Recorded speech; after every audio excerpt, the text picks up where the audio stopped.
oitavo ano, tudo bem com vocês? Eu sou Viviane Santos e hoje eu serei sua professora de língua portuguesa, tá certo, minha gente? Como sempre, né, não?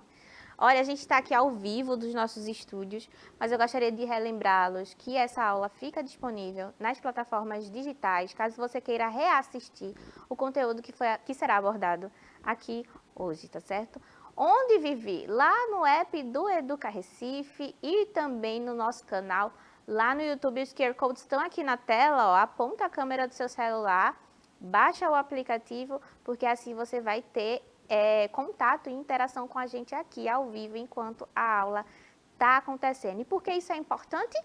Porque você pode conversar com a gente, né? A gente tem um convidado muito especial hoje no chat. Mas antes de apresentá-lo, eu gostaria de apresentar Plínio, que vai fazer a tradução simultânea para a língua brasileira de sinais na aula de hoje, tá certo? E o nosso convidado, que é nada mais nada menos que um vencedor da categoria Lumière do Ensine. Lembra que eu tinha conversado sobre o Ensine com vocês? Pois é, ele venceu a categoria e hoje vai falar um pouquinho sobre o vídeo que ele fez para a modalidade do Ensine. Vamos conhecê-lo? Temos aqui hoje o professor José Emanuel, que foi o vencedor do Ensine e que vai comentar um pouquinho como é que foi a gravação do vídeo e sobre o que o vídeo fala. Depois que ele falar, a gente assiste a gravação. Olá, bom dia a todos. Meu nome é José Emanuel, é um prazer estar aqui com todos vocês, acompanhando. Também estou aqui no chat, vocês podem mandar perguntas, questões que eu vou responder aqui para vocês. Então, eu sou professor de artes, né, da Escola Municipal de Tempo Integral, professor José da Costa Porto, e entramos, né, no projeto do Ensine, né, da competição dos vídeos, e ganhamos na categoria narrativa. E o vídeo é sobre o destino do lixo orgânico da escola, que é aquele lixo, né, comestível, né, restos de frutas, né, de materiais orgânicos, como nós reaproveitamos esse lixo, né, para o bem-estar da escola, para transformar em adubo. E é essa experiência que eu vim trazer aqui para vocês. Espero que vocês gostem e acompanhar. Isso, gente. Vê só que material importante. Vamos ver se a gente consegue assistir o vídeo dele? Nós, alunos da Escola Municipal Professor José da Costa Porto, localizada no bairro de Joana Bezerra, em Recife, fizemos esse vídeo sobre o lixo para mostrar a realidade da nossa escola, que é o oposto do que acontece em nossa comunidade. O processo que realizamos na escola vai desde a preparação da merenda, onde todas as cascas das frutas que comemos são trituradas e colocadas nas árvores e no jardim da escola, servindo assim como adubo.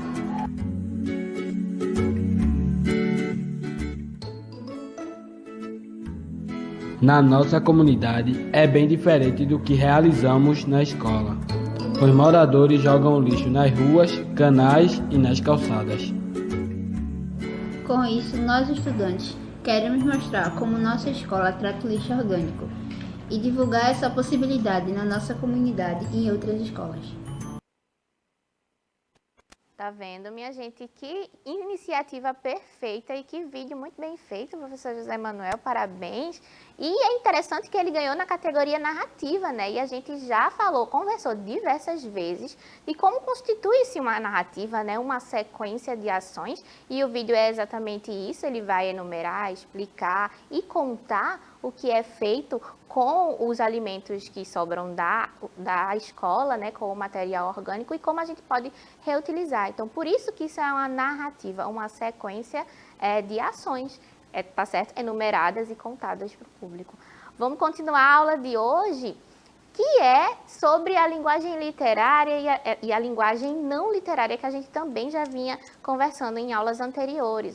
Para fazer essa recapitulação, primeiro a gente pensa no que é língua. Sabe definir para mim o que é língua? Não. Então vamos ver o que é. A língua é um conjunto organizado de elementos desenvolvidos pelos humanos e comuns a um grupo. Por exemplo, pessoas que falam francês ou aquelas que aprenderam a se comunicar em Libras, por exemplo. Então, ela é uma organização de um código que funciona para a comunicação, tá certo? Isso aí já dá para organizar as nossas ideias na aula de hoje. Já a linguagem, muita gente pensa que é a mesma coisa, mas é um pouquinho diferente. A linguagem é toda a forma que o ser humano usa para se comunicar. A linguagem inclui a língua, que por sua vez é um sistema convencionado pelos homens e utilizados por grupos, ou seja, dentro do conceito de linguagem, a gente tem a língua portuguesa, que é aquela que a gente usa, e a gente tem a Libras também, que a gente usa. Mas a linguagem é um campo mais amplo, conceitual. Ela vai englobar outras formas de comunicação também, como a gente vai ver no próximo slide. Ó. A linguagem, por sua vez, é qualquer forma de expressão. Por exemplo, dança, imagem, música, pintura, tudo aquilo que a gente utiliza para comunicar alguma mensagem, expor alguma determinada expressão, é considerada linguagem. E eu sei que em muitos momentos há uma certa confusão entre língua e linguagem, mas agora a gente consegue separar bem os conceitos para chegar em linguagem literária e não literária daqui a pouquinho, certo? Ó, a linguagem não literária, como a gente já vinha conversando em aulas anteriores, é uma linguagem que pode ser encontrada nos gêneros textuais, que tem a obrigação de empregar uma linguagem que não seja um problema para a compreensão. Deve, portanto, ser objetiva, clara e concisa. A gente conversou nas outras aulas que a linguagem não literária, ela tem como principal objetivo tornar a comunicação o mais fácil possível, o mais objetiva possível. Então, é uma linguagem que não vai fazer muitos usos de recursos metafóricos, de figuras de linguagem, de experimentos com a língua, porque ela vai se ater ao código, o código que a gente conhece é a gramática, para tornar a comunicação ali o mais efetiva possível, sem causar nenhuma incompreensão na parte do receptor, ou seja, daquela pessoa que lê a mensagem, o texto, o bilhete, independente do que você estiver escrevendo ali, certo? Alguns exemplos de gêneros que se manifestam na linguagem não literária. A gente também já conversou sobre esses tipos de texto. Vamos ver quais são? Ó, a gente tem as notícias, que servem para contar o que aconteceu no nosso dia a dia de forma muito objetiva, né? A gente também já discutiu o gênero notícia como um todo, as suas características, a necessidade de ser objetiva, a necessidade de título, de lead, a estrutura, tudo isso a gente já viu também. O que mais? Artigos jornalísticos, onde a gente vai fazer uma investigação muito maior, né? A notícia ela é mais objetiva, mais efêmera, ou seja, ela tem um prazo de validade ali muito mais curto.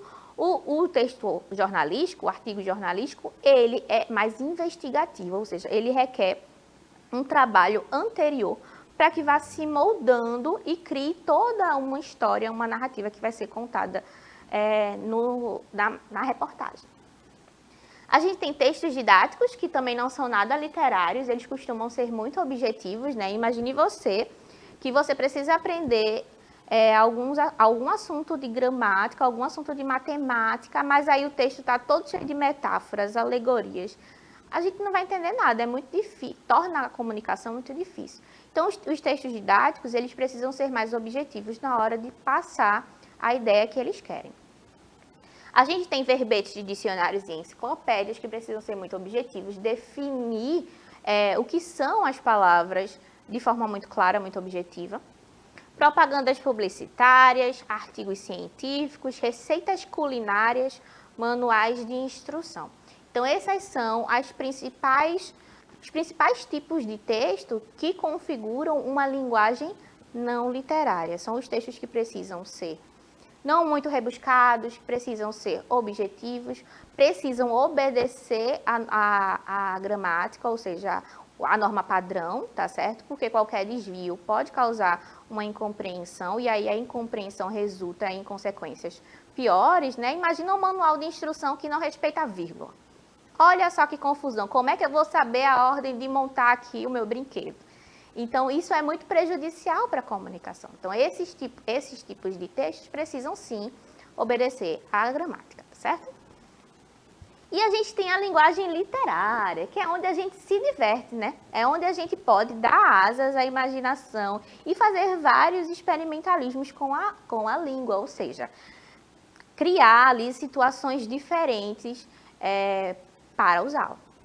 A gente recria a realidade na linguagem literária, a gente pode recriar a realidade e pode tornar essa realidade completamente diferente da que a gente tem hoje, né? Porque o livro, o romance, o conto, a crônica, ele tem em si uma realidade muito particular, muito própria daquele autor, daquele narrador que está criando aquela história. Então, ela pode sim ter semelhanças com a realidade, mas pode também se afastar dela, a depender da intenção do autor. Provoca reflexão sobre a existência humana e sobre a realidade.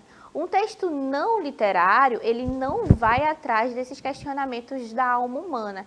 Eu não tenho uma notícia, uma receita de bolo de laranja, pensando em qual seria o impacto filosófico se aquela laranja fosse substituída por uma maçã. A gente não tem isso.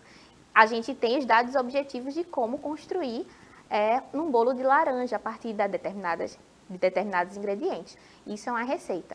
No gênero literário, ou seja, na linguagem literária, a gente vai ter uma reflexão muito maior. Então, caiu uma maçã do pé, eu consigo pensar toda uma história de como aquela maçã mudou a minha vida, de como eu consegui refletir a partir daquilo. E o meu eu subjetivo aparece com muito mais força.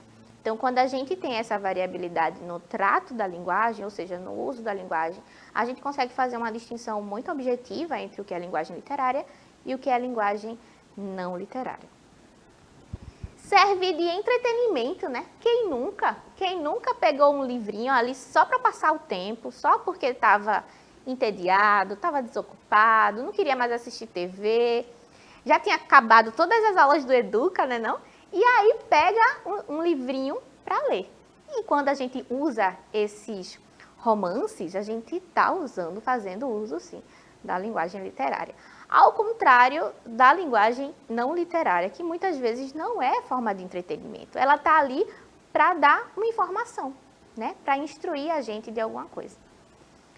E ela usa o sentido conotativo, que é o sentido figurado das coisas, tá certo? Então, quando eu uso metáforas, quando eu faço várias analogias, eu utilizo esse recurso, eu estou usando uma linguagem conotativa. A linguagem denotativa é aquela baseada no real, ou seja, é aquela que funciona no sentido literal da coisa. A gente vai ver um exemplo mais à frente. Ainda na linguagem literária, a gente tem as figuras de linguagem, né? Metáfora, catacrese, metonímia e assim sucessivamente, usadas dentro da linguagem literária com muito mais liberdade. Porque na linguagem literária a gente pode ampliar a nossa compreensão de mundo. O mundo não precisa existir exatamente como ele existe na realidade. Lembra que é conotativo? Então eu posso criar, imaginar qualquer outro cenário. A gente tem muitas interpretações. Ao contrário do que acontece na linguagem não literária, por exemplo, que eu estava falando da receita de bolo, né? Imaginem só. Na receita de bolo tem assim, use 3 xícaras de farinha de trigo. 3 xícaras são 3 xícaras. Você não vai utilizar 2, você não vai utilizar 5, você vai utilizar 3. Isso é uma mensagem explícita, objetiva. Já num texto literário, uma coisa pode significar várias coisas. Por exemplo, Viviane acordou hoje e estava azul. Azul. Mas esse azul, esse estado de espírito significa o quê? Significa que ela estava ansiosa? Significa que ela estava mal-humorada? Depende da interpretação que eu dou para o texto. Então, é isso que significa ter muitos sentidos, significar várias coisas, tá certo? Coisa que no texto, na linguagem não literária, não vai acontecer. E toca as emoções humanas, né, minha gente? É o espaço que a gente tem para refletir sobre as nossas emoções. Porque na linguagem não literária a gente não consegue fazer isso, ela é muito objetiva. Então é aqui que a gente expressa as nossas emoções, se preocupa em dar vazão às nossas preocupações, cria espaços, cria tempos, cria personagens, etc.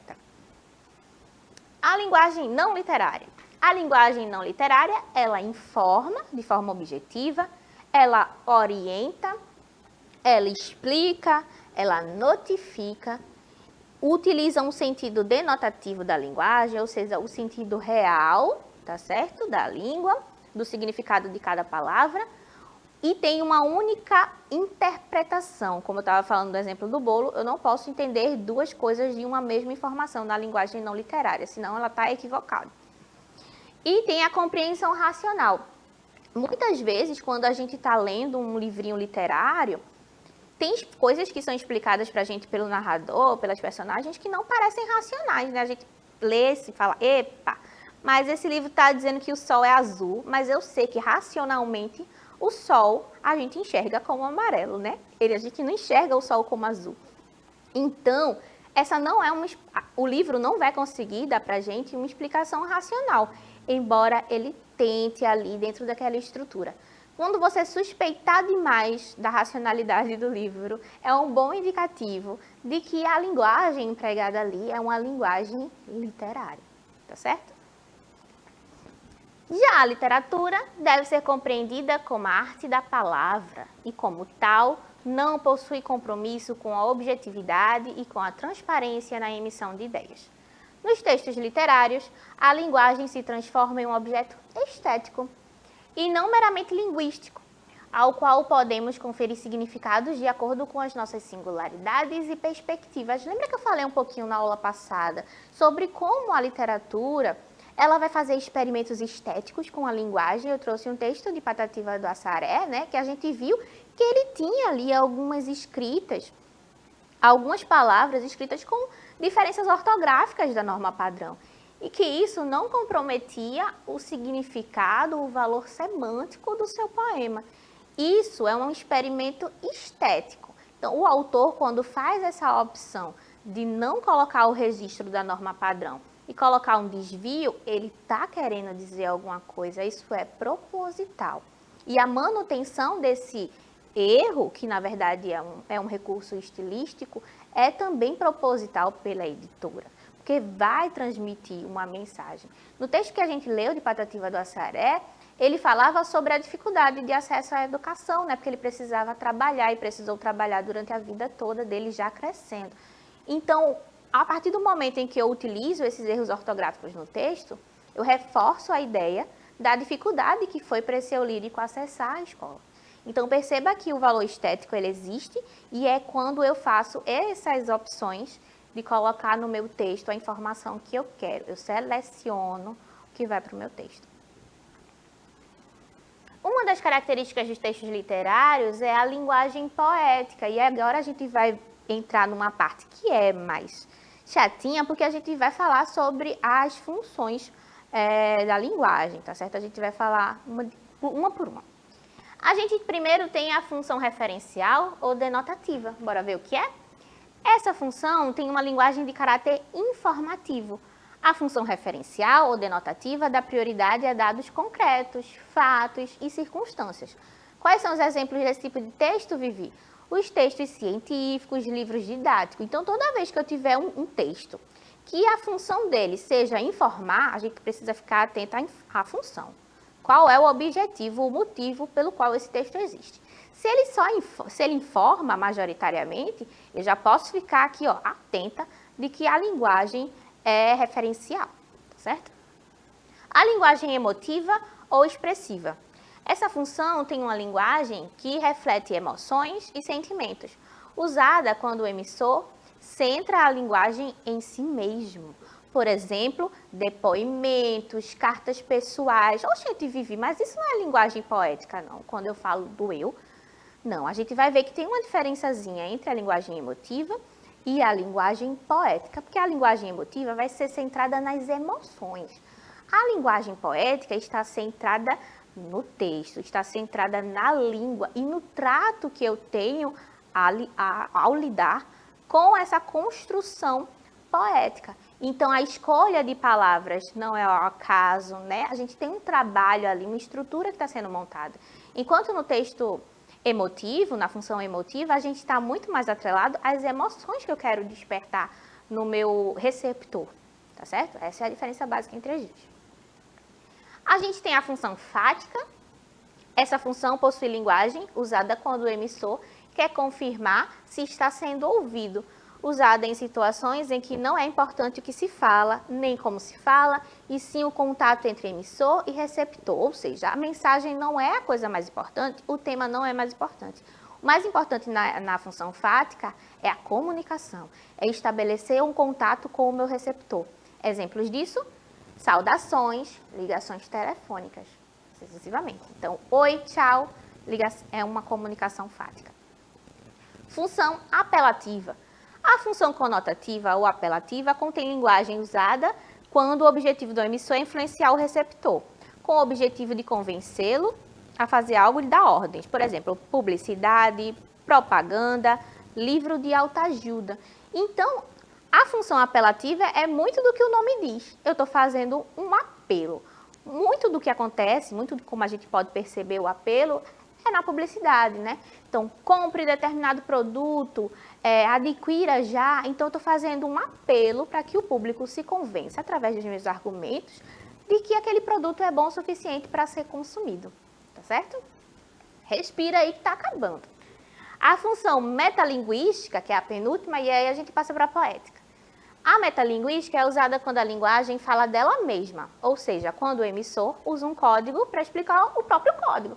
Um exemplo disso é a própria gramática, que a gente está aqui batendo nessa tecla o tempo todinho, falando da bichinha, como se ela tivesse culpa, e ela está aí exercendo a função dela, tá certo? Que é falar da própria linguagem. Além da gramática, a gente tem os dicionários, que são um ótimo exemplo disso. E aí, finalmente, a gente chega na função poética, para falar sobre a linguagem literária, né?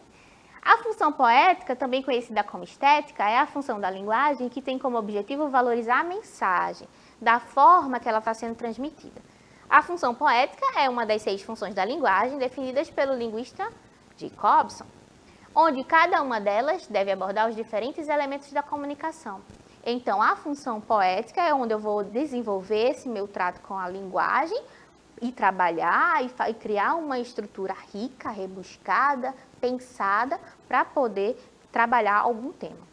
Quais são os elementos da comunicação em que a linguagem, que a função poética leva em consideração? Emissor, ou seja, a pessoa que fala. Receptor, a pessoa que escuta.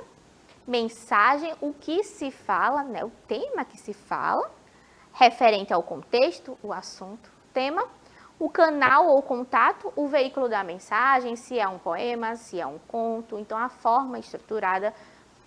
E o código, o sistema de linguagem, a língua que vai ser utilizada. Então, esses são os pontos de abordagem. Vamos dar um pulinho no chat para ver como é que tá, o que é que vocês andam conversando com o nosso convidado de hoje? Bom, ainda não temos uma dúvida específica, né? Mas o pessoal está acompanhando aqui, né, a aula e vamos ver, né, até o final. Qualquer dúvida que tenham, né, fiquem à vontade e podem colocar aqui no nosso chat. Tá vendo? Tá craque já. Vamos convidar a Emanuel uma vez por semana para fazer nosso chat. Já tem todo o traquejo. Agora que a gente já refletiu um pouquinho sobre a função poética da linguagem, a gente vai conhecer um poema. Porque é através do texto que a gente consegue pensar melhor as estruturas, a gramática, tudo que a gente aprendeu, né? Sem o texto as coisas ficam sem sentido, fica tudo solto. Então vamos lá. Eu trouxe um poema aqui de Vinícius de Moraes chamado Poética. Pelo título a gente já tem uma ideia do que vai ser, né? Vamos lá. De manhã escureço, de dia tardo, de noite anoiteço, de noite ardo. A oeste a morte, contra quem vivo, do sul cativo, e este é meu norte. Outros que contém, passo por passo, eu morro ontem. Nasço amanhã, onde não há espaço, meu tempo é quando. Então vamos lá, vamos voltar aqui. Esse poema é de Vinícius de Moraes, como vocês puderam perceber, e ele aparentemente tem umas partes assim que a gente lê e fala, oxe, eu não estou entendendo nada. O meu tempo é quando. E aí parece sem sentido, mas quando a gente começa a interpretar o poema, a gente consegue tirar algumas coisas dele. Mas eu trouxe esse poema aqui não porque ele assusta, não porque ele parece sem sentido, mas porque eu quero que vocês percebam o trato que Vinícius teve na linguagem, quando ele estabelece quais são os elementos que ele vai comparar. De manhã escureço. O que será que ele quer dizer com isso?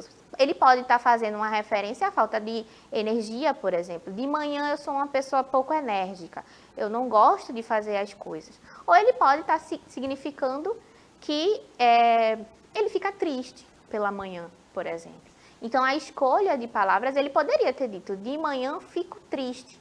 Mas essa seria um sentido um uso muito banal da língua. Então, como é que ele potencializa o uso da língua na função poética, pensando nesse trato especial com a estrutura? Ele muda triste por escureço.